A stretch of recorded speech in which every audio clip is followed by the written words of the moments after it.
आइए हम आज की आराधना प्रारंभ करें। पेंटेकोस्ट के पश्चात 13वें गुरुवार की प्रार्थना, उसके 18वें पाठ वचन और प्रार्थना के साथ हम प्रभु की आराधना करें। प्रार्थना करें। सर्वशक्तिमान ईश्वर पिता पुत्र पवित्र आत्मा के नाम से आमीन। अनुग्रहकारी परमेश्वर, धन्यवाद करते हैं आज के इस पवित्र दिन के लिए जिसको तूने बनाया ताकि हम उसमें आनंदित और मगन हो। धन्यवाद करते हैं पूरे सप्ताह की आशीषों के लिए जो तूने हमें बहुत अच्छे दिया है, और धन्यवाद करते हैं बीते रात्रि काल हमारी रक्षा की और नया दिन नया सवेरा दिया है, हमारे जिंदगी में एक दिन जोड़ करके हमें आनंदित किया। धन्यवाद करते हैं हमारी विनती प्रभु आज की आराधना में हमारी अगुवाई कर सहायता कर, ताकि योग्य रीति से तेरी महिमा आत्मा और सच्चाई से करें, तेरे वचनों पर मनन चिंतन करें और तेरे सहभागिता का भरपूर आशीष प्राप्त करें। प्रभु परमेश्वर, हमारी प्रार्थनाएं हमारे प्रियजन जहाँ कहीं भी हैं और इस ऑनलाइन आराधना में शामिल हैं, हर एक को आशीष दे और तेरे सहभागिता में रहकर हर कठिन परिस्थिति में भी सुरक्षित रहें। प्रभु परमेश्वर, हम धन्यवाद करते हैं तेरी उपस्थिति के लिए, और हमारी विनती है हमें पवित्र आत्मा से संचालित करें और यह समय हम तेरे सहभागिता में व्यतीत करें, हमारे प्रभु यीशु ख्रिस्त के द्वारा, आमीन। गीत गाएंगे, गीत नंबर 179, गीत नंबर 179, प्रभु प्रकाश हो तू मेरा निशान।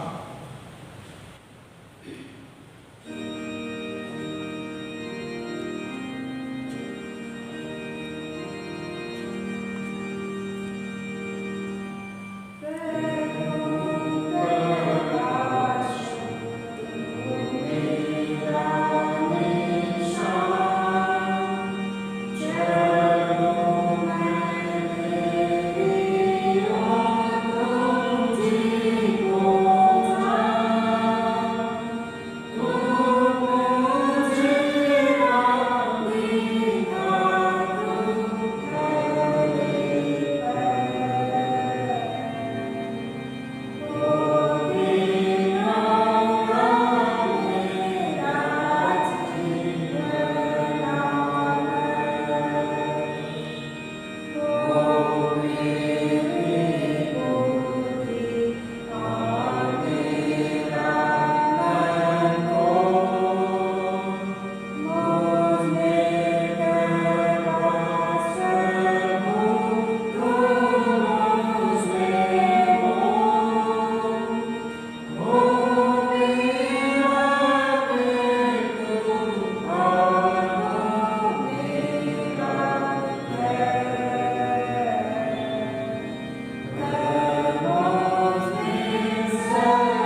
धन्य है वह मनुष्य जो बुद्धि पाए, वह मूंगे से अधिक अनमोल है, और जितनी वस्तुएं की तू लालसा करता है उनमें से कोई भी उसके तुल्य में ना ठहरेगी।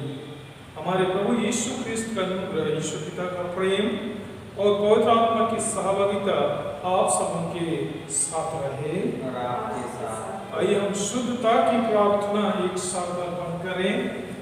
हे सर्वशक्तिमान परमेश्वर, तेरे समस्त हृदय दिए हैं, तू सबकी अभिलाषाओं को जानता है और तुझसे कोई भी भेद छिपा नहीं है। अपनी पवित्र आत्मा की प्रेरणा से हमारे हृदय के विचारों को शुद्ध कर, ताकि हम तुझसे पूर्ण रूप से प्रेम करें और योग्य रीति से पवित्र नाम की स्तुति करें।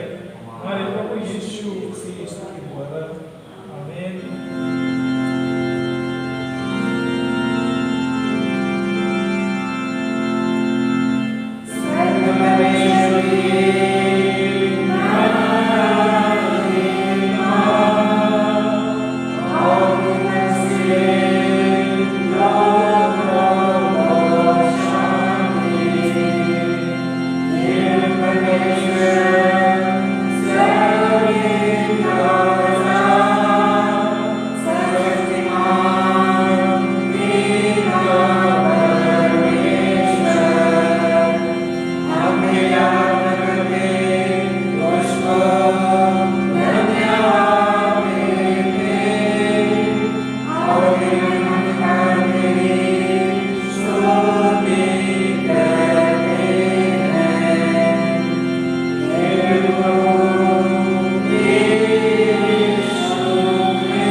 प्रभु आप सबों के साथ रहे, हम प्रार्थना करें।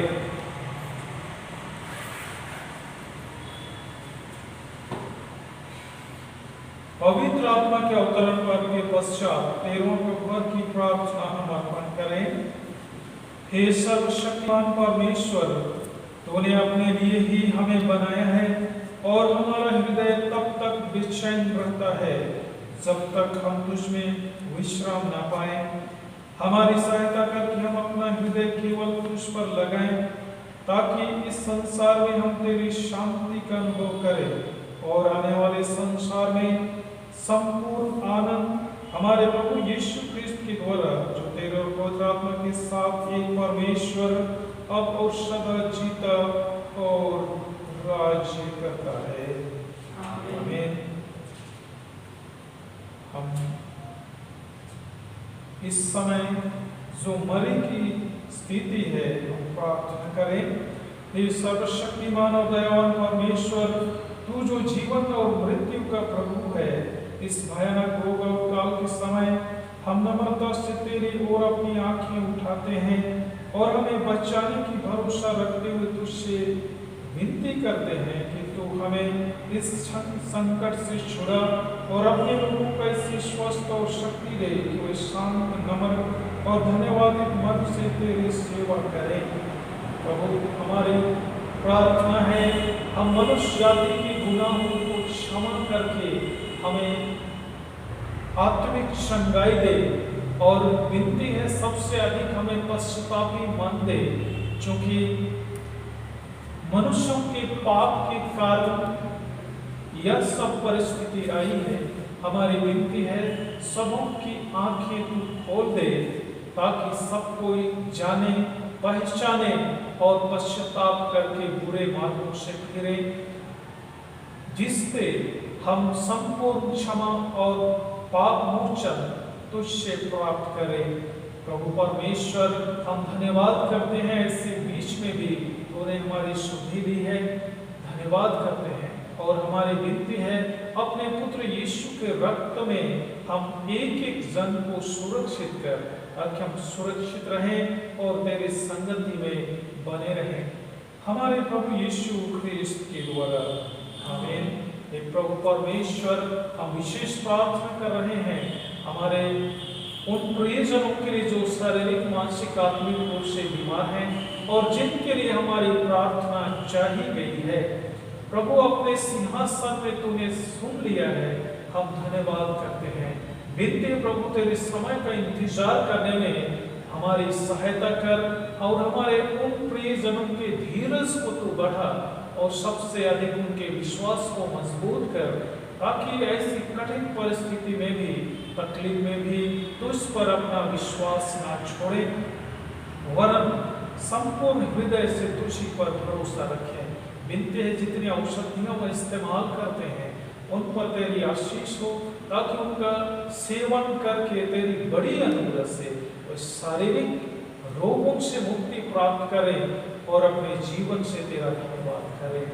विनती करते हैं प्रभु, सभी 10 वर्ष से कम उम्र के बच्चों के लिए, जिनके लिए ज्यादा सावधानी बरतने की चेतावनी दी गई है, सभी माता पिता उसके प्रति सजग जागरूक रहें, ताकि जिन बच्चों को तूने दिया है उनका हिफाजत कर सके।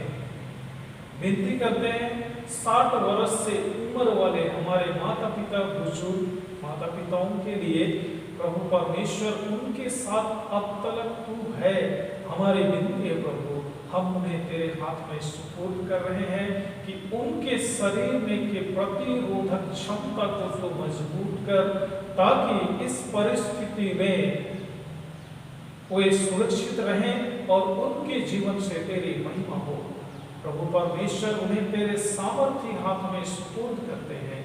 प्रभु यीशु, अपने रक्त से उन्हें छिपाए रख, ताकि तेरे रक्त का सामर्थ हर एक हमारे उन बुजुर्ग माता पिताओं पर रहे और हम हर एक पर रहे, ताकि हम उसके विषाणुओं से सुरक्षित रहें। प्रभु, धन्यवाद करते हैं हमारे सुनने के लिए, हमारे प्रभु यीशु ख्रिस्त के द्वारा। आमीन। परम पवित्र यहोवा परमेश्वर, एक एक परिवार को तू जानता है और एक एक विश्वासी परिवार से तू यही चाहता है कि हर एक कोई तुझे आत्मिक रूप से भी जाने और जान करके तेरे पुत्र यीशु के समान जीवन जिए, उसके आदर्श पर चले। हमारी विनती है हमारे इस लोहरदगा पैरिश में के जितने भी मसीही परिवार हैं, सब उनके लिए प्रभु परमेश्वर सबकी आत्मिक आंखें तू खोलकर उन्हें आत्मिक समझ प्रदान कर और इस बात को हर कोई बहुत करीब से जाने कि मैं मसीह का हूँ और उसके अनुरूप जीवन जिए। उनमें से शैतान के सारे जाल फंदों को दूर कर और उनकी रक्षा के लिए हमेशा अपने दूतों को पहले बैठा, ताकि उनकी सुरक्षा में हर कोई सुरक्षित रहे। हमारे प्रभु यीशु ख्रिस्त के द्वारा। आमीन। हे दयालु परमेश्वर, हम विनती करते हैं हमारे उन प्रियजनों के लिए जो हमसे दूर में हैं, इस झारखंड प्रदेश में हैं और अन्यत्र भी रहते हैं। हमारी प्रार्थना है प्रभु, जहां भी हैं वे सुरक्षित रहें और हम धन्यवाद करते हैं कि उन सबों को तूने सुरक्षित रखा है। हमारी अभी भी यही विनती है कि वे तेरी सुरक्षा में रहें और निरंतर अपने को तुझे समर्पित करें। प्रभु, ऐसा कि समय की पूर्णता में हम मिले और सारी बातों के लिए हम तेरा गुणानुवाद करें, तेरा धन्यवाद करें, हमारे प्रभु यीशु ख्रिस्त के द्वारा। आमीन।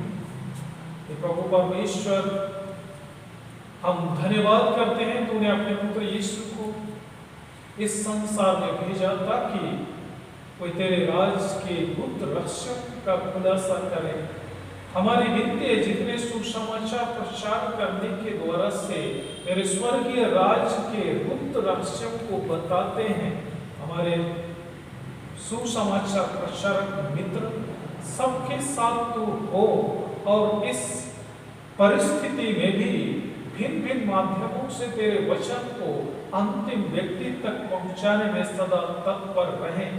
प्रभु उन्हें वचन से तू विभूषित कर और सभी माध्यमों को तू हमारे लिए सक्रिय कर ताकि किसी न किसी रूप से तेरा वचन अंतिम व्यक्ति तक पहुंचे, ताकि सभी को उद्धार का सुसमाचार मिले।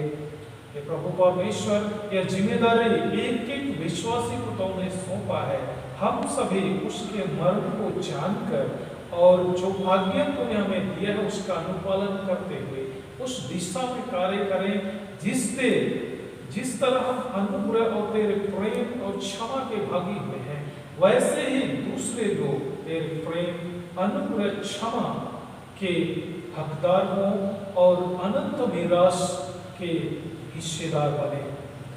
प्रभु धन्यवाद करते हैं तूने अपने पवित्र आत्मा को देना आरंभ कर दिया है। हमारी विनती है अभी भी हमें पवित्र आत्मा की आवश्यकता है। हर एक लोगों को अपने वायदा के अनुसार दे ताकि उसी आत्मा के द्वारा तेरे मधुर मीठी आवाज को सुने और सच्चाई के मार्ग में चलते हुए अनंत स्वर्ग राज को प्राप्त करें, हमारे प्रभु यीशु ख्रिस्त के द्वारा। आमीन।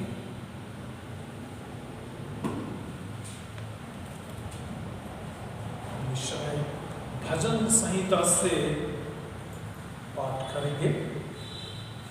भजन संहिता आज के लिए ठहराया हुआ भजन संख्या 119, 65 से 68 और 71 से 72। भजन संख्या 119, 65 से 68 और 71 से 72 इससे बारी बारी से पढ़ेंगे।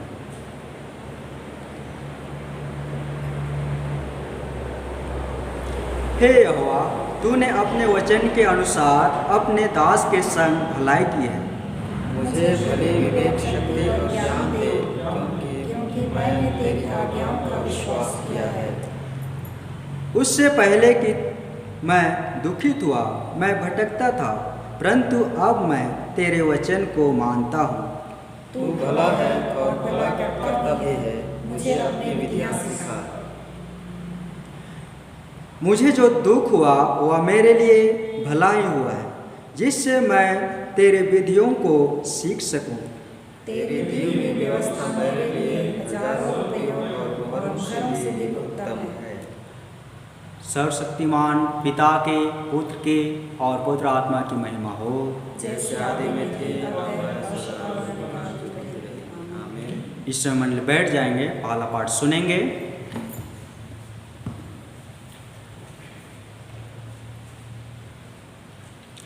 उत्पत्ति की पुस्तक अध्याय 12, 1 से 7। उत्पत्ति की पुस्तक अध्याय 12, 1 से 7 तक।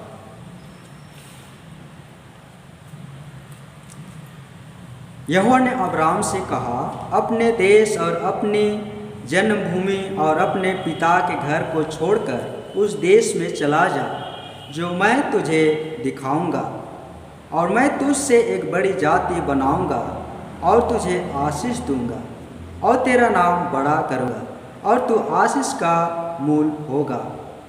और जो तुझे आशीर्वाद दे उन्हें मैं आशीष दूंगा, और जो तुझे कोसे उससे मैं साफ दूंगा, और भूमंडल के सारे कुल तेरे द्वारा आशीष पाएंगे। यहोवा के इस वचन के अनुसार अब्राहम चला और लूत भी उसके संग चला। और जब अब्राहम हरान देश से निकला उस समय वह 75 वर्ष का था। सो अब्राहम अपनी पत्नी सारे और अपने भतीजे लूत को और जो धन उन्होंने इकट्ठा किया था और जो प्राणी उन्होंने हरान में प्राप्त किए थे, सब को लेकर कनान देश में जाने को निकल चला। और वे कनान देश में आ भी गए। उस देश के बीच से जाते हुए अब्राहम शकेम में जहाँ मोरे का बांज वृक्ष है पहुँचा। उस समय उस देश में कनानी लोग रहते थे। तब यहोवा ने अब्राहम को दर्शन देकर कहा, यह देश मैं तेरे वंश को दूंगा। और उसने वहाँ यहोवा के लिए जिसने उससे दर्शन दिया था एक वेदी बनाई। यह परमेश्वर का वचन है। परमेश्वर का धन्यवाद। दूसरा पाठ पत्री वचन से फिलिपियों के नाम पौलुस प्रेरित के पत्री अध्याय 3:4 से 11 तक। फिलिपियों अध्याय 3:4 से 11 तक।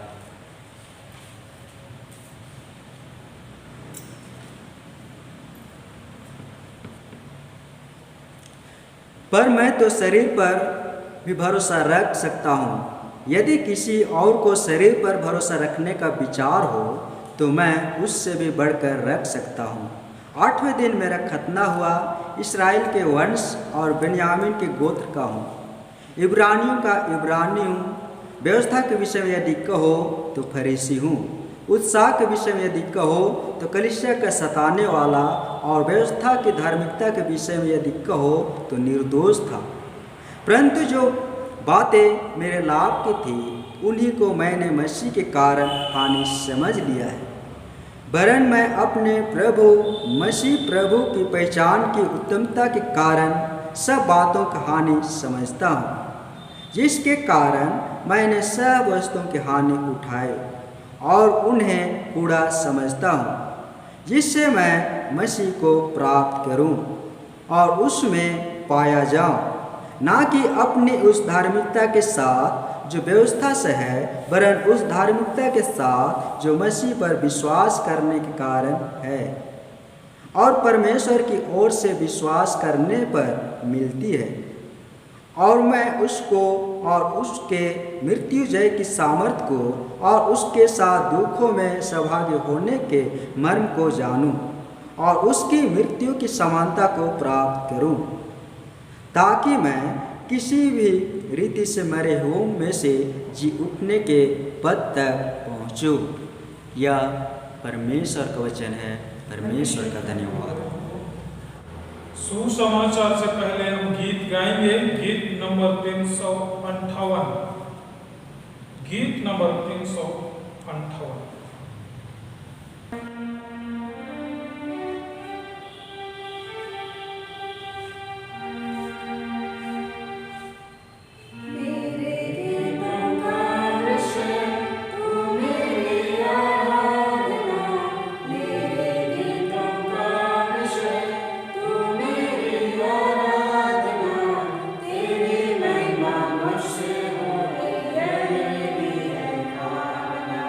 तेरी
प्रभु आप सबों के साथ रहे।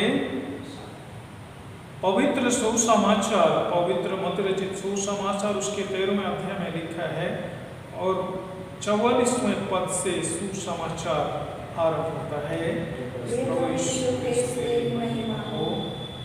मत्ती रचित सुसमाचार 13वां अध्याय 44वें पद से आगे, स्वर्ग का राज खेत में छिपे हुए धन के समान है, जिसे किसी मनुष्य ने पाया और छिपा दिया और मारे आनंद के जाकर अपना सब कुछ बेच दिया और उस खेत को मोल ले लिया।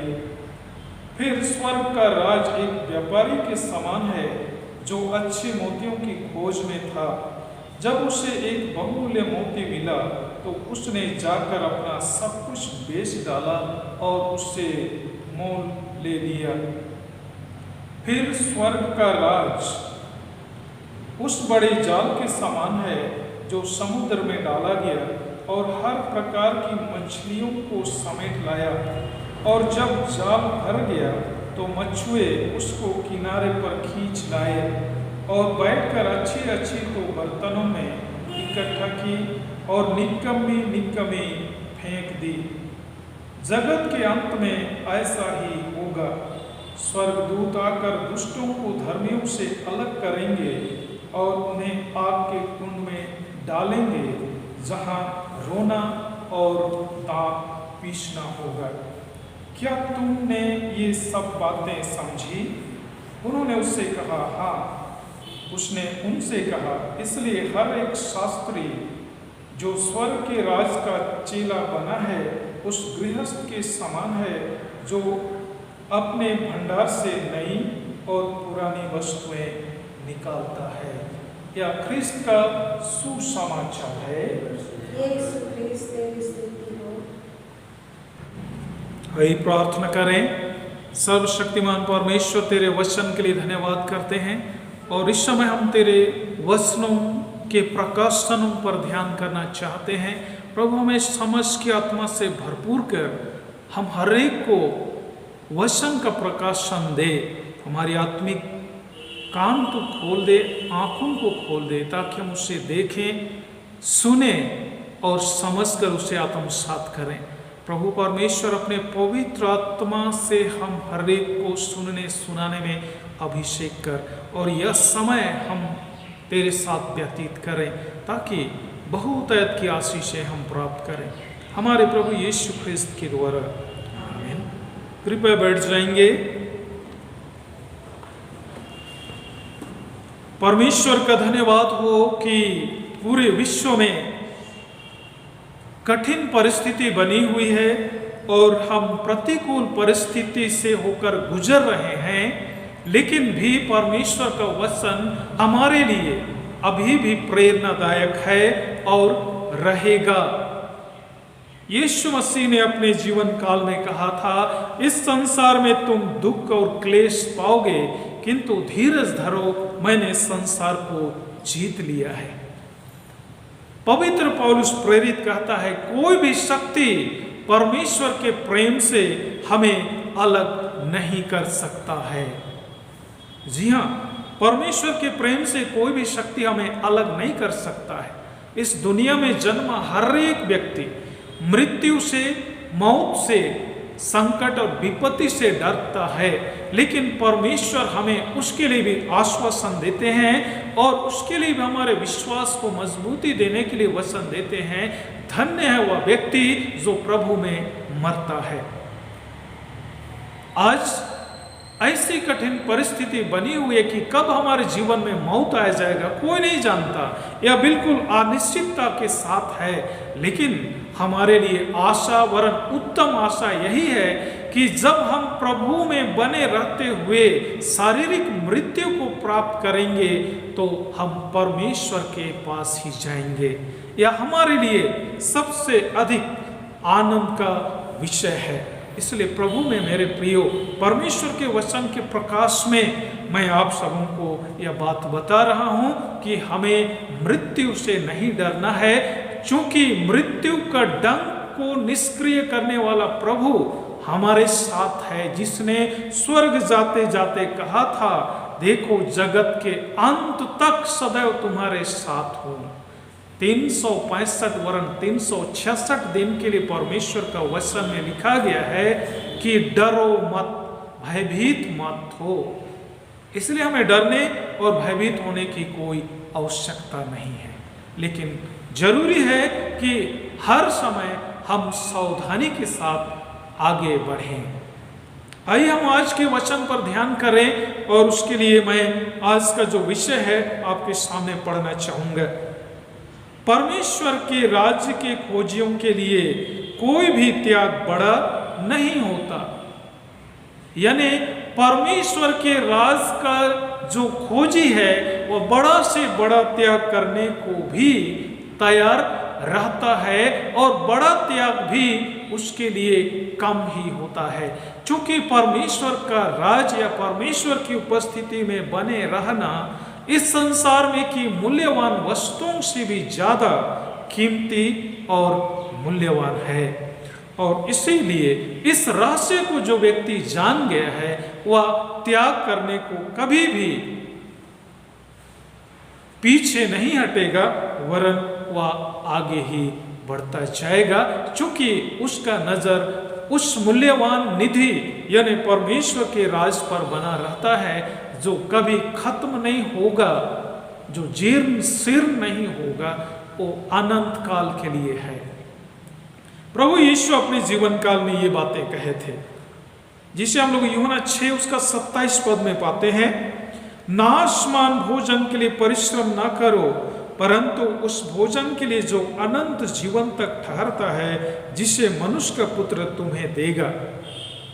प्रभु यीशु मसीह इस संसार में इसीलिए आया था कि वह हमें अनंत जीवन का मीरास दे या उसका संभागी हमें बनाए, और इसीलिए यह जरूरी है कि हम सब उसके लिए परिश्रम करें। पुराने नियम में यशायाह भविष्यवक्ता की पुस्तक उसका 55 अध्याय उसके 2 पद में लिखा है, जो भोजन वस्तु नहीं है उसके लिए तुम क्यों रुपये लगाते हो, और जिससे पेट नहीं भरता उसके लिए क्यों परिश्रम करते हो। मेरी ओर मन लगाकर सुनो, तब उत्तम वस्तुएं खाने पाओगे और चिकनी चिकनी वस्तुएं खाकर संतुष्ट हो जाओगे। कितना सुंदर परमेश्वर का वचन है। या यहाँ क्यों लजीज भोजन के लिए नहीं कर रहा है, लेकिन परमेश्वर के राज में उस जीवन के वृक्ष के फल और जीवन जल के सोते से पीने के बारे में बता रहा है, और उस महिमा से भरे राज के बारे में बता रहा है, जिसके लिए बिजली की आवश्यकता नहीं, जहां प्रभु यीशु मसीह स्वयं दीपक है और युगानुयुग उससे प्रकाश की किरणें निकलती रहेंगी, जिससे सारे उसके भक्त आलोकित होंगे और आनंद उनके जीवन में उमड़ता रहेगा। अब्राहम ने अपना घर और देश और बाप का हिस्से में जो चीज था, यूं कहें अपनी सारी चीजें त्याग दिया परमेश्वर के वचन को सुनने के बाद। परमेश्वर के आह्वान को उसने सुना और सब कुछ उसने छोड़ दिया। यानी पिता का जो चीज था उसके हिस्से में उस सब उसने छोड़ दिया, जिसे हम लोग पहला पाठ में सुन रहे थे, उत्पत्ति 12 उसके 4 में। प्रेरित पौलुस प्रेरित वो इस तरह से कहते हैं, जिसे हम लोग दूसरे पाठ के रूप में सुन रहे थे, जो वस्तु मेरे लाभ की थी उन्हीं को मैं मसीह के कारण हानि समझता हूं। जो वस्तुएं पहले वह समझता था यह मेरे फायदे का चीज है, लेकिन अब चूंकि यीशु मसीह उससे कहीं ज्यादा मूल्यवान है, और इसलिए अब उसके मूल्यवान को समझ करके इन चीजों को उसके सामने हानि समझता है। आगे भी कहते हैं, उन्हें पूरा समझता हूं जिससे कि मैं मसीह को प्राप्त करूं। यह इस बात का संकेत है कि इस संसार के चीजों से बढ़कर यीशु मसीह हमारे लिए मूल्यवान है, क्योंकि यीशु मसीह के द्वारा से ही हम परमेश्वर के राज्य में मीरास पाएंगे और यीशु मसीह के द्वारा ही हम वहां तक पहुंच सकेंगे और यीशु मसीह ही है वह जीवन हमें दे सकता है। क्योंकि परमेश्वर के वचन में ये बात हम लोग स्पष्ट रूप से पाते हैं। क्यों पवित्र पौलुस कहता है कि मैं मसीह को प्राप्त करूं? क्यों ऐसा कह रहा है? क्योंकि यीशु मसीह को प्राप्त किए बगैर हम ना परमेश्वर के राज्य में जा सकते हैं, ना उसके लिए हमारा रास्ता है, ना उसके लिए हमारे पास जीवन है। परमेश्वर के राज्य में जीवन जीने के लिए वह शरीर चाहिए, वह आत्मिक शरीर चाहिए, जिसके लिए प्रभु ही एकमात्र कीमत चुकाने वाला है कि हमें वह अजर अमर और तेजस्वी आत्मिक शरीर मिले। यूहन्ना रचित सुसमाचार उसका 14 अध्याय उसके 6वें पद में बहुत सुंदर सा वचन, हम सब इसे कंठस्थ भी जानते हैं और आप सभी से मैं विश्वास करता हूं मुखस्थ जानते हैं, जहां लिखा है, मार्ग सच्चाई और जीवन मैं ही हूं, बिना मेरे द्वारा कोई पिता के पास नहीं पहुंच सकता। यीशु मसीह के बगैर कोई पिता के पास पहुंच नहीं सकता। क्यों? क्योंकि मार्ग सच्चाई और जीवन यीशु ही है जो हमारा प्रभु है। और इसीलिए पौलुस कहता है कि मैं मसीह को प्राप्त करूं और मसीह को प्राप्त करने के लिए त्याग जरूरी है। त्याग के बगैर वह हमें नहीं मिलेगा।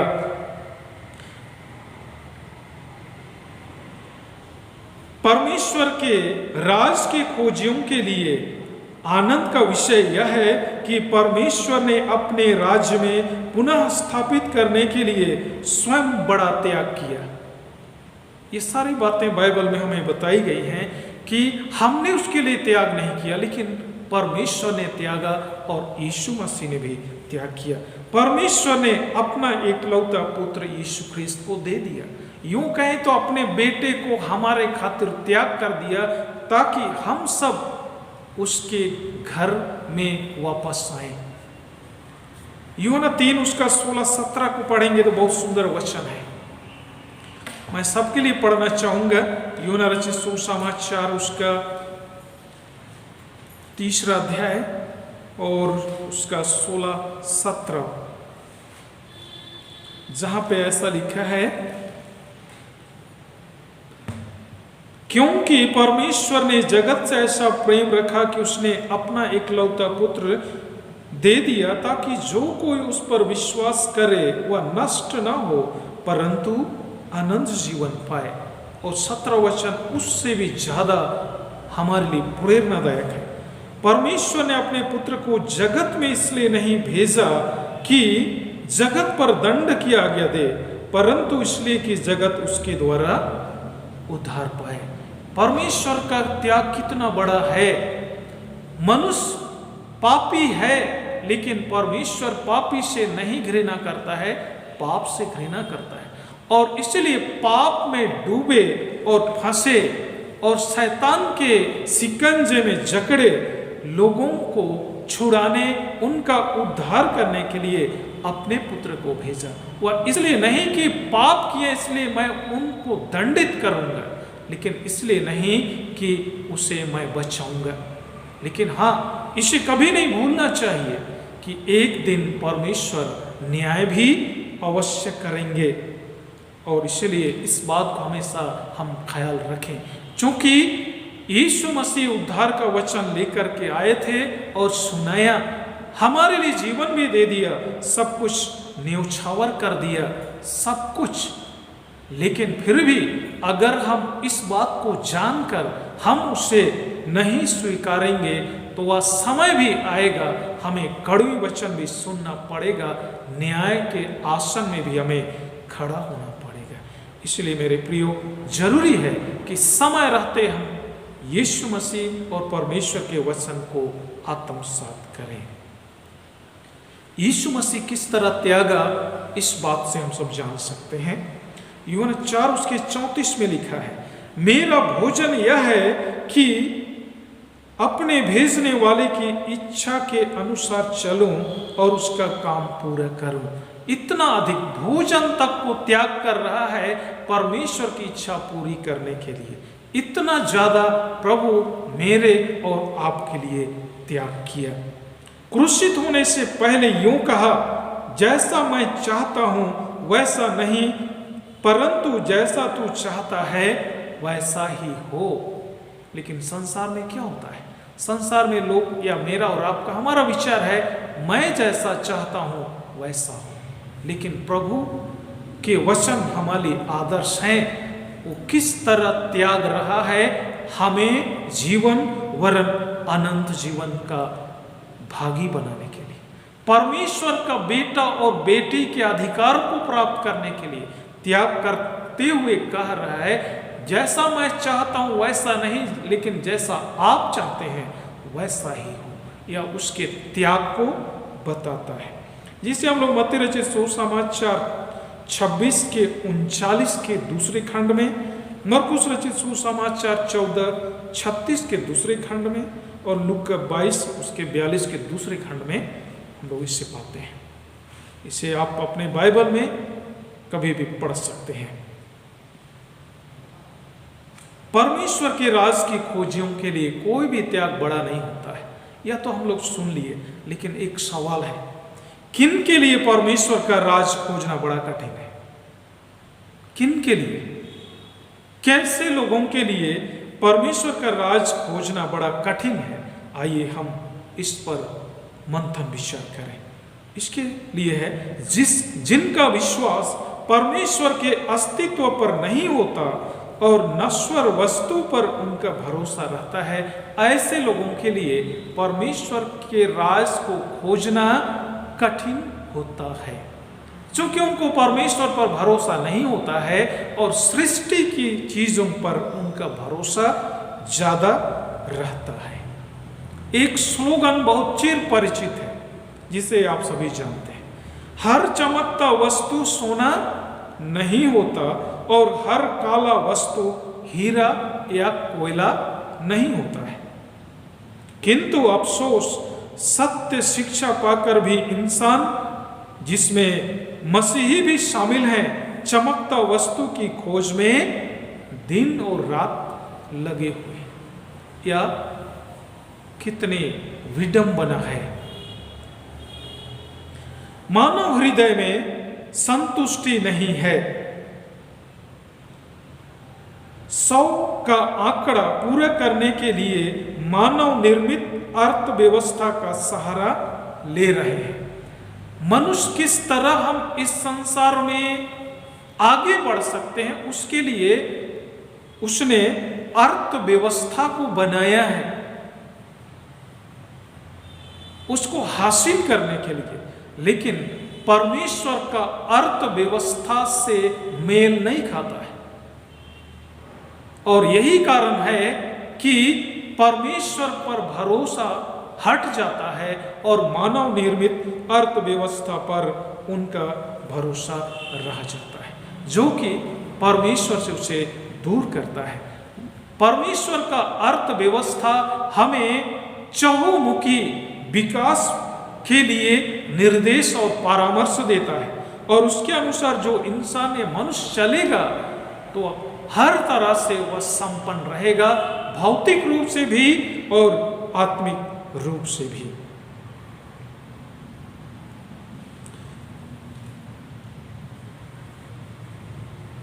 और इसलिए यह जरूरी है कि हम परमेश्वर के अर्थव्यवस्था पर जरूर ध्यान करें। सच कहा जाए तो इंसान आज परमेश्वर के राज की खोज से बढ़कर नाशमान वस्तु की खोज में अधिक परिश्रम कर रहे हैं। कोई सुनने को तैयार नहीं होगा, इसे स्वीकार करने को तैयार नहीं होगा, लेकिन यह बिल्कुल सच है कि परमेश्वर के राज को खोज करने के लिए उतना लोग परिश्रम नहीं कर रहे हैं। यूं कहें अधिक त्याग नहीं कर रहे, जबकि उसके लिए अधिक त्याग करने की आवश्यकता है। प्रभुवार के दिन या आराधना के समय जब समय ठहराए जाते हैं, उन दिनों में विशेष करके चूंकि हम मसीही लोग प्रभुवार के दिन में आराधना करते हैं, उस दिन 6 या 8 घंटे अतिरिक्त काम करने में हमें कोई परेशानी नहीं होती है। लेकिन प्रभुवार के दिन प्रभु की संगति में 1.5-2 घंटा रहना बड़ा मुश्किल हो जाता है। क्यों ऐसा है? क्योंकि हमारा ध्यान, हमारा विश्वास परमेश्वर के ऊपर नहीं होता है, परमेश्वर पर नहीं होता है। यही कारण है कि हमें ऐसा कठिन, असहज लगता है।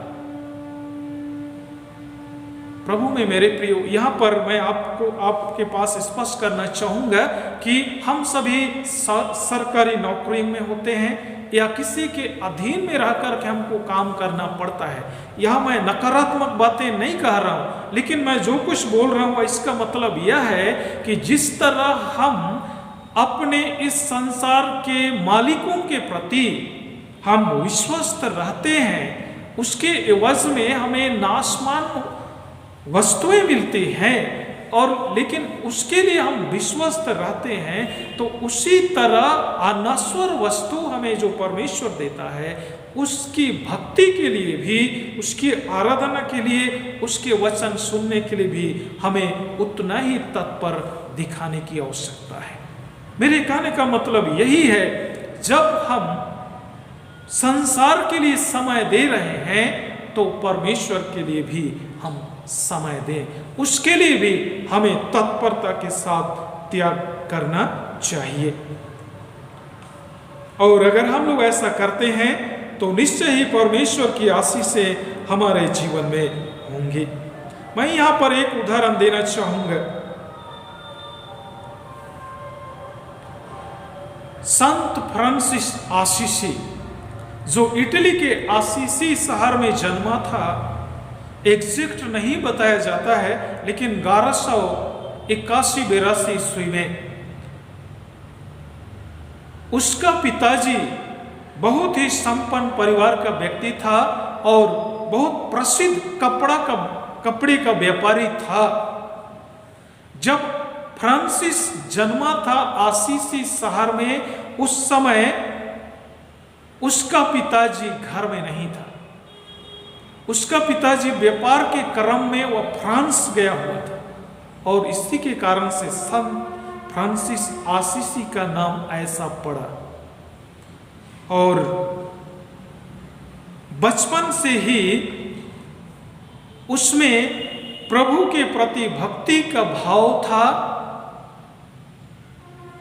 और एक बार जब बड़ा हो गया तो वह लड़ाई में चला जाता है सिपाहियों के साथ, और लड़ाई जाने के क्रम में एक भिखारी उसे मिलता है, और भिखारी को देख करके उसके मन में तरस आया, और तब अपना अच्छा से अच्छा कपड़ा अपने सूटकेस में से निकालकर उस भिखारी को दे दिया, और फिर घोड़े पर चढ़कर युद्ध की मैदान पे चला गया। और वहां पर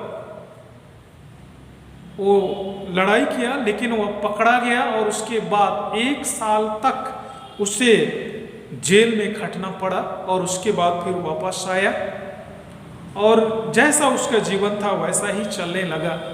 वह भी एक समय दोस्ती यारी में दिन व्यतीत कर रहा था, लेकिन उस पर भी उसको रास नहीं आया, और उसके बाद अपना जीवन प्रभु को वह सुपुर्द करता है। और फिर से जब इटली में युद्ध होता है तो दूसरे समूह के साथ वह चला जाता है, और इसी दरमियान में वह जा रहा था तो रास्ता में एक कोढ़ी से उसकी मुलाकात होती है। कोढ़ी उसके सामने में मिल जाता है, और उसके बाद घोड़े से उतर जाता है, और पहले उसके मन में कोढ़ी रोगियों के प्रति घृणा था, लेकिन उस समय उसका मन बदल जाता है और घोड़े में से उतर करके उस कोढ़ी के साथ हाथ मिलाता है और उस कोढ़ी व्यक्ति से मिलता है, गले लगाता है और उसके कोढ़ी रोग से घायल हाथ को भी चूमता है और उसके बाद वह कोढ़ी वहां से गायब हो जाता है। उसे नहीं पता है कि वो कहाँ चला जाता है। यह परमेश्वर की ओर से उसके लिए परीक्षा था। और उसके बाद उसके जीवन में परमेश्वर का आत्मा कार्य करने लगा और तब वहां पर जो उनका पल्ली पुरोहित होते थे उनके पास जाता है और उससे बातचीत होती है और तब वह उससे कहता है, फ्रांसिस, हमारा चर्च गिर रहा है, इसे बनाने की आवश्यकता है। और तब वह सोचता है कि पल्ली पुरोहित मुझे कह रहे हैं कि हमारा चर्च घर धंस रहा है, इसलिए तुमको कुछ करना चाहिए, तुम तो अमीर परिवार का एक सदस्य हो। तब वह यह समझ कर कि इस घर का मरम्मत करना है और इसलिए जाता है और अपने पिताजी के चीज वस्तुओं को लाता है, कीमती चीजों को लाता है ताकि उसको बेच करके पैसा का लाया जाए, परिणत किया जाए और उससे घर का मरम्मत हो। लेकिन उसके लिए आवाज यह था कि कलीसिया आज किस तरह टूट रहा है, गिर रहा है, उसे उठाना है, उसे मरम्मत करना है, उसके लिए कार्य करना है, उसके लिए आह्वान था, लेकिन वह उसे नहीं समझ पाया था। और उसके बाद वह चोरी चोरी उन चीजों को जब लाया तो उस समय उसका पिताजी आ जाता है और उसे जब मालूम हो जाता है कि पिताजी भी आया है तो वह डर गया और उसके बाद वह कहता है कि पल्ली पुरोहित से कहता है कि इस सामान को आप वापस करेंगे कि मैं अपने बेटे को अपने पैतृक संपत्ति से बेदखल करूंगा। अब किस बात को स्वीकार करेंगे? तब इस बात को सुन करके संत फ्रांसिस वहां से निकल भागता है घर को, और घर जब चला जाता है उसका पिताजी आता है, उसको रूम में बंद कर देता है और उसकी पिटाई करता है। और उसी समय अच्छा से वस्त्र कपड़ा पहना हुआ था, फ्रांसिस अपना कपड़ा उतार देता है और अपने पिता के सामने फेंक देता है और कहता है कि पिताजी लीजिए, यह भी आपकी संपत्ति है, इसे भी आप ले लीजिए। और उसके बाद अब उसके घर में जो बोरे पड़े थे फटे पुराने, उस बोरा पहन लेता है और अपने पिता के सामने से चला जाता है। और फादर के यहाँ पर जो सामान उसने ले लिया था उसको भी अपने पिता के पैरों के पास ला देता है और वह चला जाता है। इस तरह संत फ्रांसिस ने सब कुछ त्याग दिया। प्रभु यीशु ख्रिस्त में मेरे प्रियो, संत फ्रांसिस ने जो त्यागा यह हमारे लिए बहुत ही प्रेरणादायक है और हमें भी प्रभु के लिए त्याग करने की आवश्यकता है। हम वर्षों से मसीह समाज में हैं, लेकिन ऐसा लगता है शायद अभी भी परमेश्वर के अस्तित्व पर हमारा विश्वास नहीं है। बल्कि सच्चाई तो यह है कि आज तक सत्य या सच्चाई से हमारा परिचय नहीं हुआ है। पौलुस प्रेरित भी पहले कैसा उसका बोली था, लेकिन जिस दिन से सच्चे परमेश्वर यीशु मसीह से उसका परिचय हुआ, उसका जीवन का हुलिया ही बदल गया और जीवन का शैली ही बदल गया, उसका बात बदल गया, व्यवहार बदल गया। जो पहले कहता था मैं इब्रानियों का इब्रानी हूं, लेकिन बाद में कहता है कि मैं सबसे बड़ा पापी हूं, इसलिए सबसे अधिक मुझ पर अनुग्रह हुआ है। परमेश्वर की राज की खोज करने वालों के लिए प्रभु यीशु मसीह की जो प्रतिज्ञाएं हैं वो हमें इनकरेज करता है, हमको प्रेरित करता है। आइए हम इन प्रतिज्ञाओं को पढ़ेंगे। मत्ती रचित सुसमाचार 19 अध्याय उसके 27 से 30 वचन में ऐसा लिखा है। मत्ती रचित सुसमाचार उसका 19 अध्याय और 27 से 30 में इस तरह से परमेश्वर के वचन में लिखा है, इस पर पतरस ने उससे कहा, देख हम तो सब कुछ छोड़ के तेरे पीछे हो लिए हैं, तो हमें क्या मिलेगा? बहुत से प्रभु के दासों का भी यही कहना होता है कि मुझे क्या मिलेगा। मैं पुलपिट पर से बोल रहा हूं, यह बहुत ही कायरता का कथन है, अल्प विश्वासियों का यह कथन है। प्रभु जो सृष्टि का स्वामी है, जीरो से सब कुछ बनाया, क्या उसके लिए कुछ भी कठिन है? और इसलिए भरोसा रखना चाहिए कि उसके लिए जो समय त्यागता है, उसके लिए जो सब कुछ त्यागता है, परमेश्वर उसके लिए सब कुछ देता है। आगे पतरस से प्रभु यीशु मसीह किस तरह से जवाब देते हैं। यीशु ने उनसे कहा, मैं तुमसे सच सच कहता हूं कि नई सृष्टि में जब मनुष्य का पुत्र अपनी महिमा के सिंहासन पर बैठेगा, तो तुम भी जो मेरे पीछे हो लिए हो 12 सिंहासनों पर बैठकर इस्राएल के 12 गोत्रों का न्याय करोगे। प्रभु यीशु मसीह न्याय के सिंहासन पर विराजमान होगा, महाराजा धीराज बनकर उस सिंहासन के चारों ओर वे भी होंगे। कितना सुंदर बात है। 30-29 में लिखा है, और जिस किसी ने घरों या भाइयों या बहनों या पिता या माता या बाल बच्चों या खेतों को मेरे नाम के लिए छोड़ दिया है, उसको 100 गुना मिलेगा और वह अनंत जीवन का अधिकारी होगा। केवल या प्रभु के दास जो अभिषिक्त हैं उनके लिए केवल नहीं है, या हर एक विश्वासी के लिए। जो लोग प्रभु पर विश्वास करने के लिए, प्रभु के लिए समय देते हैं, प्रभु के लिए कार्य करते हैं, उनके लिए, सबके लिए है। यहां कोई किसी के लिए भेदभाव की बात नहीं है। 30 पद में लिखा है, परंतु बहुत से जो पहले हैं पिछले होंगे और जो पिछले हैं पहले होंगे। और जो इस बात को समझकर उस दिशा में आगे जाएगा, वह उसमें प्रथम होगा। और इसका दूसरा भी अर्थ यही है कि सच्चाई को जान करके भी यदि उसको आत्मसात नहीं करेगा, तो बाद में उस सच्चाई को जान करके उसको आत्मसात करेगा, वह व्यक्ति उससे आगे होगा। मत्ती रचित सुसमाचार 6वां अध्याय उसके 33 पद को हम सभी मुखस्त जानते हैं। पहले तुम उसकी राज और धर्म की खोज करो, तब ये वस्तुएं तुम्हें दी जाएंगी। कितनी सुंदर प्रतिज्ञा है। यहां पर इस संसार के लिए भी है, अनंत राज के लिए भी है। दूसरे शब्दों में मैं कहूं, भौतिक संसार के लिए भी और आत्मिक संसार के लिए भी, इस पृथ्वी के लिए भी और स्वर्ग के लिए भी आशीष ही आशीष है।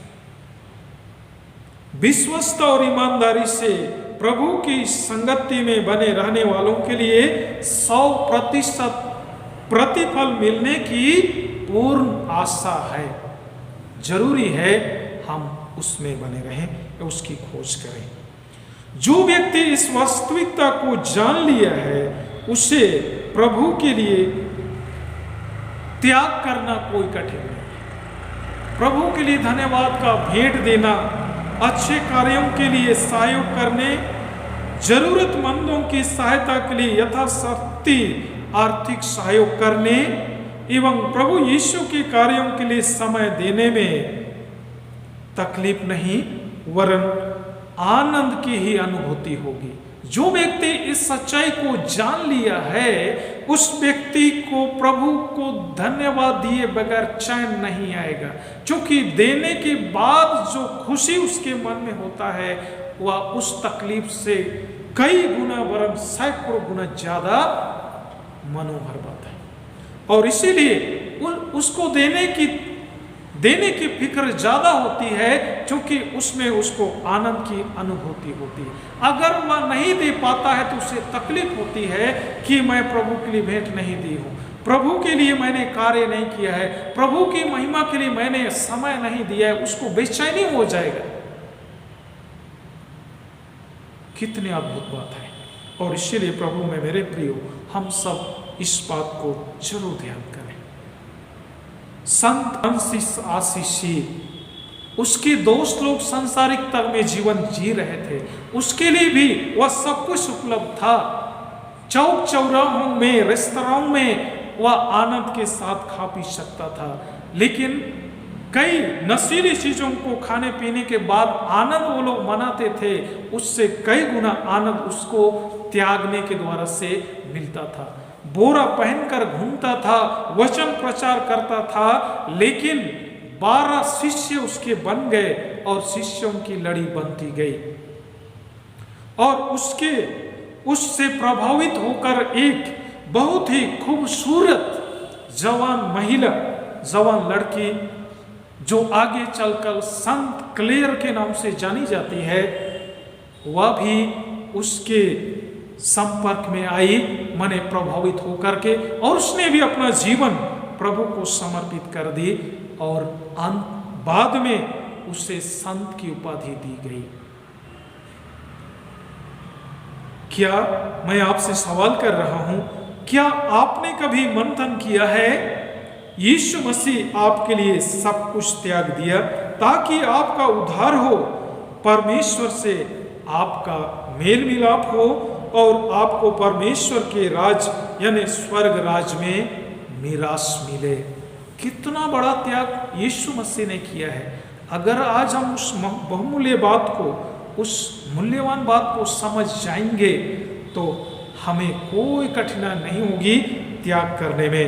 2 कोरिन्थ उसका 9 अध्याय 8 अध्याय उसके 9 पद में लिखा है, वह धनी होकर भी तुम्हारे लिए कंगाल बन गया ताकि उसके कंगाल हो जाने से तुम धनी हो जाओ। वह स्वर्ग का मालिक है, सृष्टि का मालिक है, स्वामी है, लेकिन हमें बचाने के लिए हमसे भी ज्यादा गरीब बन गया है। इसलिए मेरे प्रियो, यह जरूरी है कि हम उसकी बात को स्वीकार करें। कितना बड़ा उसने त्याग किया।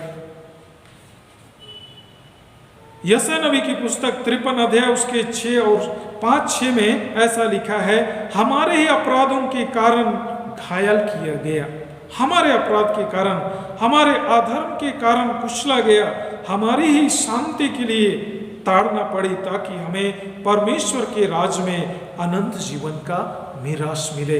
इतना बड़ा त्याग प्रभु यीशु मसीह ने कर दिया। आज उसे जानकर यदि हम उस पर ध्यान नहीं करेंगे तो सबसे अधिक घाटा का सौदा हमको होगा, और इसलिए हमें उस बात को कभी नहीं भूलना चाहिए।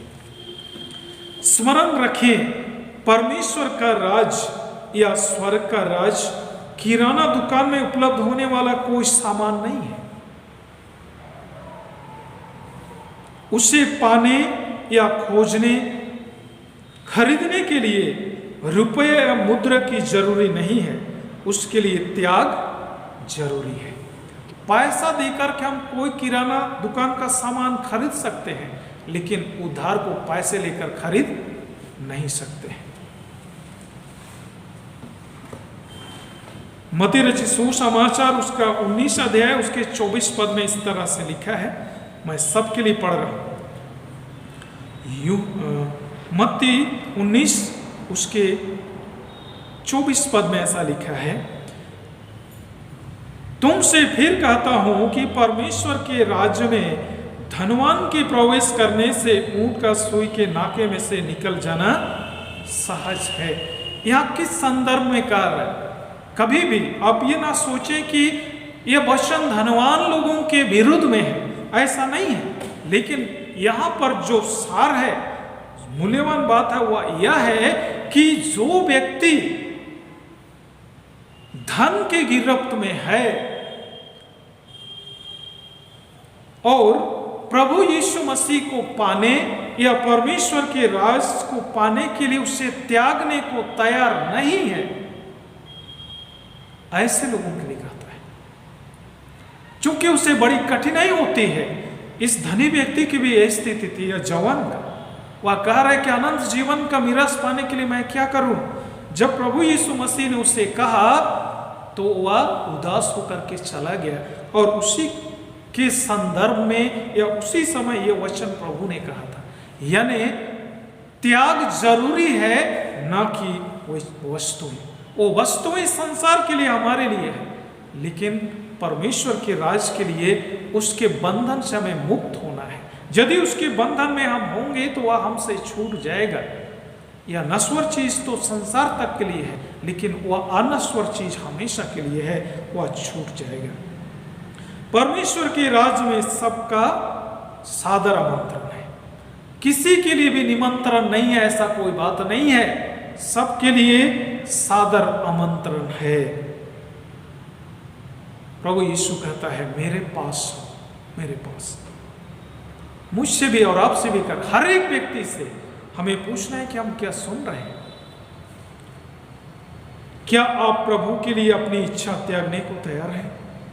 आज हमें अपने आप से पूछना है, क्या हम प्रभु के लिए सब कुछ त्यागने को तैयार हैं? प्रभु यीशु ख्रिस्त में मेरे प्रियो, परमेश्वर के राज के खोजियों के लिए कोई भी बड़ा त्याग बड़ा नहीं होता है। आज के सुसमाचार में जो वचन था उसको समाप्ति करते हुए मैं इस वचन को रख रहा हूँ। यहाँ पर जो वचन हमने पढ़े थे मत्ती 13 उसके 44 से आगे में जो यहाँ वचन है, स्वर्ग का राज खेत में छिपे हुए धन के समान है, जिसे किसी मनुष्य ने पाया और छिपा दिया, और मारे आनंद के जाकर अपना सब कुछ बेच दिया और उस खेत को मोल ले लिया। यह किसको बता रहा है? इस्राएल जो परमेश्वर की चुनी हुई प्रजा है, जो संसार में के लोगों से ज्यादा मूल्यवान रखता है। मैं और आप भी परमेश्वर के लिए मूल्यवान हैं। मेरे और आपके लिए प्रभु यीशु मसीह ने सारा मूल्य चुकाया, और इसलिए कहता है कि मैंने तुम्हें दाम दे करके मोल लिया है। कलीसिया आज प्रभु यीशु मसीह के लिए, परमेश्वर के लिए उत्तम से उत्तम मोतियों के समान है। मोती बनता है एक सीप से, और उसमें जब कोई कंकड़ या छोटा बालू का चूर्ण उसमें चला जाता है, उसमें चुभता है, तो वहाँ एक स्राव होता है और उसके द्वारा से मोती बनता है। वो कोई कठोर चीज नहीं होता है। कलीसिया विश्वासी लोगों का झुंड है, और उस झुंड को बचाने के लिए प्रभु यीशु मसीह अपने शरीर के सारा खून बहा दिया,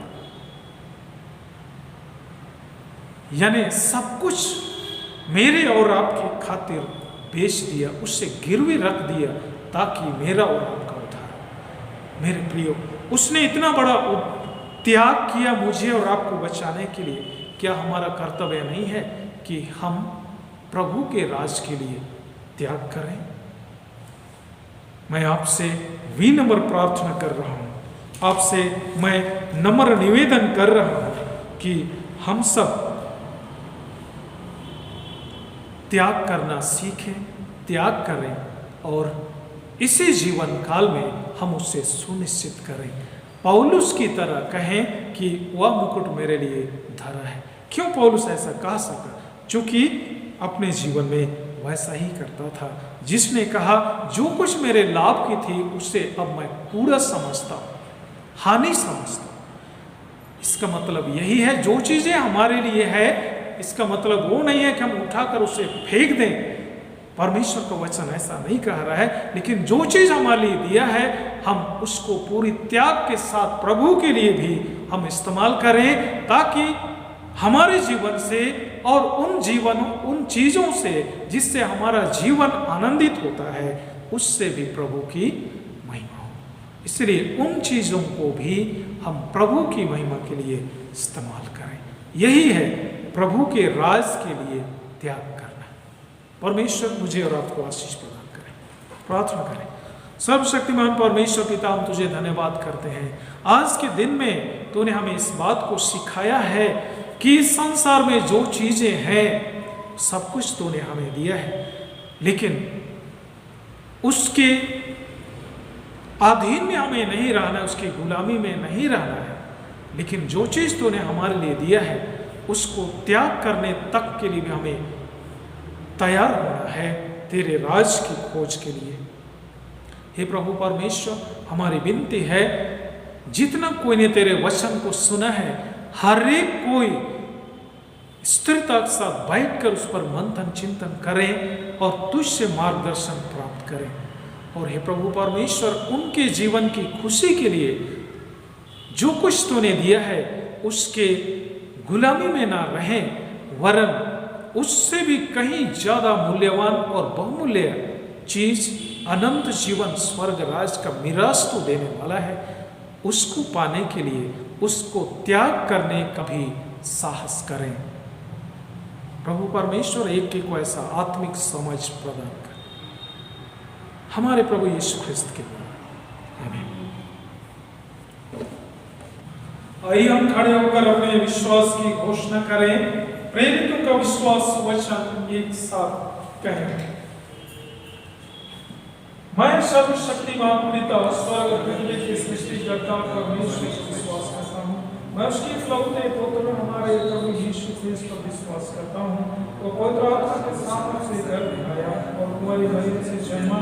उसने पाप पिलातुस के शासन में भोगा और क्रूस पर चढ़ाया गया, मरा और गाड़ा गया और मृतकों के लोक उतरा, तीसरे दिन जी उठा और स्वर्ग पर चढ़ गया और पिता की दाहिने में विराजमान है और जीवितों और मृतकों का न्याय करने को फिर आएगा। मैं पवित्र आत्मा पर, पवित्र संघ कलीसिया पर, संतों की संगति, पापों की क्षमा, देह के पुनरुत्थान, अनंत जीवन पर विश्वास करता हूँ। आमीन।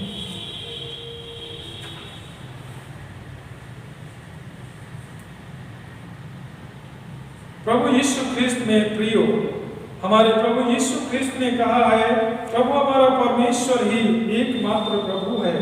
तो प्रभु अपने परमेश्वर को अपने संपूर्ण मन, संपूर्ण प्राण, संपूर्ण बुद्धि और संपूर्ण शक्ति से प्रेम कर, यह पहली आज्ञा है।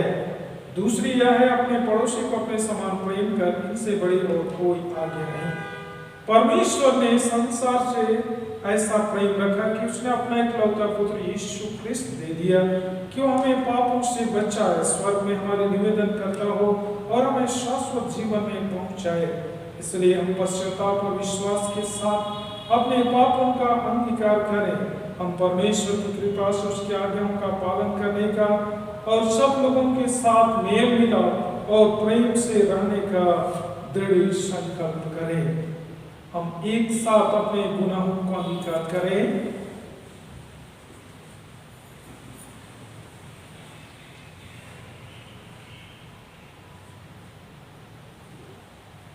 एक साथ प्रार्थना करें। हे सर्वशक्तिमान परमेश्वर, हमारे ईश्वर के पिता, हमने मन, वचन और कर्म से तेरे विरुद्ध और एक दूसरे के विरुद्ध पाप किया है। हमने अपनी आज्ञाओं पर दुर्बलता के कारण और जानबूझकर बुराई की है और भलाई करने में असफल रहे हैं। इन सब पापों के हम सचमुच खेदित हैं और अंतःकरण से पश्चाताप करते हैं। तेरे पुत्र यीशु ख्रिस्त ने हमारे अपने प्राण दिए, उसी के कारण हमने जो पाप किया उनको क्षमा कर और यह वर दे, हम भविष्य में नया जीवन पाकर सदा तेरी सेवा करें, ताकि तेरे पवित्र नाम की महिमा हो। आमीन। सर्वशक्तिमान परमेश्वर सबको क्षमा करते हैं, जो एक दूसरे को क्षमा करते हैं वो सच्चा पश्चाताप करते हैं। वह आप सब पर दया करे, आपके सब पापों को क्षमा कर, उनसे आपको छुटकारा दे, सब भले कामों में आपको स्थिर और सबल करे और शाश्वत जीवन में बनाए रखे। आमीन। परमेश्वर का धन्यवाद हो। हम शांति अभिवादन हेतु खड़े हो जाएंगे। हम सब मिलकर ख्रिस्त की देह हैं। हम सब ने एक आत्मा द्वारा एक देह में बपतिस्मा लिया है। हम ऐसे कार्यों में संलग्न रहें जिनसे शांति मिलती और एक दूसरे का निर्माण होता है। प्रभु की शांति सदा आप सबों के साथ रहे। आपके साथ भी रहे।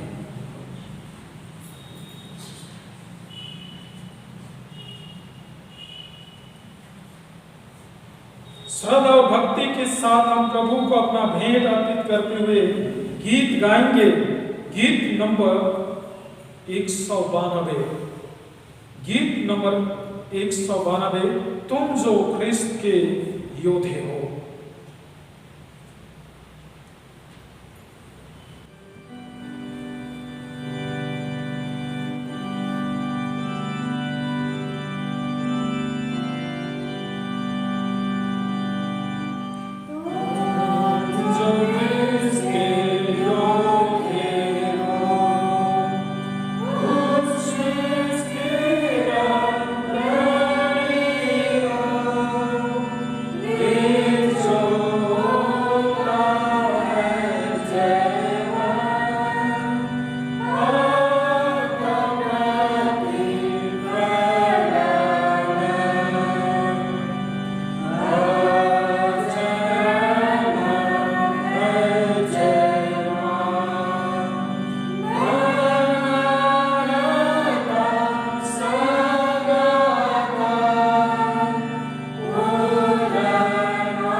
आइए हम इस भेंट को प्रभु को अर्पण करें। इस सर्वशक्तिमान परमेश्वर, हम तुझे धन्यवाद करते हैं कि हम सबको इस काबिल तूने बनाया कि जब भी हमें अवसर मिले तो लेकर हम तेरी महिमा करें।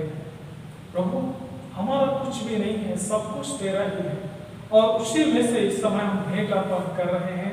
हमारी विनती है, हमारी इस भेंट को ग्रहण कर आशीष दे कि यह तेरे काम में लाया जाए। विनती करते हैं प्रभु, इस आराधना के द्वारा जहाँ कहीं भी घर में या किसी समूह में होकर इस समय तुझे जो अर्पण किया गया है भेंट, उसे ग्रहण कर, उसे आशीष दे कि हर एक का दान तेरे पवित्र कलीसिया के अच्छे कामों के लिए हो। प्रभु, धन्यवाद करते हैं इसे स्वीकार करने और आशीष देने के लिए, हमारे प्रभु यीशु ख्रिस्त के नाम में, आमीन। बैठ जाएंगे, प्रार्थना करें। हे प्रभु परमेश्वर पिता, हम तुझे धन्यवाद करते हैं। संसार में कठिन परिस्थिति है, विपरीत परिस्थिति है, लेकिन हम तुझे धन्यवाद करते हैं, इसके द्वारा बड़ी बातें तो हमें बताया है और हमें सिखा रहा है। प्रभु हम उस बात को स्मरण करते हैं जब तूने अपनी चुनी हुई प्रजा को 40 वर्षों तक निर्जन प्रदेश में होकर के ले चला था, वहां पर भी उन्होंने कई ऐसी कठिनाइयों का सामना किया था, लेकिन तू ही है जो प्रतिज्ञा देश को पहुंचाया था। और जितने लोगों ने तुझ पर विश्वास नहीं किया, उन लोगों ने उस प्रतिज्ञा देश का दर्शन भी नहीं कर पाए। लेकिन जिन्होंने उस देश के विषय में तुझ पर विश्वास किया, तेरे प्रतिज्ञा पर विश्वास किया, उन्होंने उस प्रतिज्ञा देश का मीरास को प्राप्त किया। प्रभु परमेश्वर, आज हम भी उसी तरह इस संसार में तीर्थ यात्री के समान चल रहे हैं और उसमें सीधे चलने के लिए वचन का प्रकाश तूने हमें दिया है और संसार के सांसारिकता के बंधनों से मुक्ति पाने का भी शिक्षा हमें दिया है और संसार की गुलामी से बचने का भी सारा उपाय हमें दिया है और तेरे राज के लिए परिश्रम करने का भी परामर्श हमें दिया है। सारी बातों के लिए धन्यवाद करते हैं। प्रभु परमेश्वर, हमारी विनती है, हम इस चकाचौंध भरे संसार में उस अमूल्य बात से हम चूक न जाएं, हमारी सहायता करें और हर दिन हर बार वरन पल पल तो हमें शिक्षा दे रहा है, उस पर ध्यान करें और उसे पाने के लिए सदा मेहनतरत रहें, परिश्रम करें, उसे ढूंढें और उसे पाने के लिए चाहे हमें संसार की चीजें जो हमारे लाभ के लिए, हमारी खुशी के लिए, उससे भी त्यागना पड़े तो हम तैयार रहें, ऐसा मन हृदय हमें। और यह संभव है क्योंकि तूने अपने पुत्र के द्वारा से इस बात को हमारे विशाल के रूप में दिया है। हम उस पर अमल करें, हमारी सहायता करें। प्रभु धन्यवाद करते हैं आज की आराधना में हमारी मदद के लिए, अगुवाई के लिए, वचन के प्रकाशन के लिए और धन्यवाद करते हैं हर एक के लिए जो तन्मयता के साथ तेरे वचन को सुना है।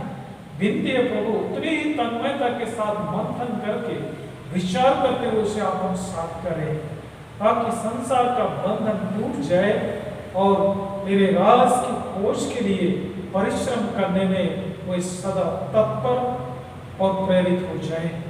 प्रभु हमारे साथ हो आज का बाकी समय और अपने जिंदगी के पूरे समय को हम तेरे संरक्षण में सुपुर्द करते हैं। हमारे साथ हो कि हम जोखिम में ना पड़े, पाप में न गिरे, वरन तेरी सहभागिता और संगति में बने रहते हुए जीवन की दौड़ पूरी करें। प्रभु परमेश्वर, आराधना में जो गलती हुई है उसे क्षमा करें, हमारी सेवा स्वीकार करें, अपना वचन हमें हमेशा स्मरण दिलाए। प्रभु परमेश्वर हमारे साथ हो कि हम फिर से अपने धर्म को सकुशल वापस लौटें और हम तेरा गुणानुवाद सदा करते रहें। सारी आदर और महिमा तुझे देते हुए यह धन्यवाद यीशु मसीह के नाम से अर्पण करते हैं और यह निवेदन यीशु के नाम से कर रहे हैं। इसे सुनकर अपने राज्य में अनुग्रह से ग्रहण करें। आमीन। परमेश्वर की शांति जो सारी समझ से सर्वथा परे है, परमेश्वर और उसके पुत्र हमारे प्रभु यीशु ख्रिस्त के ज्ञान और प्रेम में आप सबों के हृदय और विचारों को सुरक्षित रखे और सर्वशक्तिमान परमेश्वर पिता, पुत्र और पवित्र आत्मा की आशीष आप पर हो और सदा सर्वदा आप सबों के साथ बनी रहे।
प्रभु आप सबों के साथ रहे।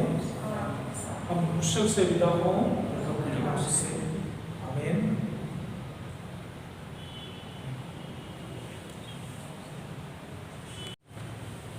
आवश्यक सूचना।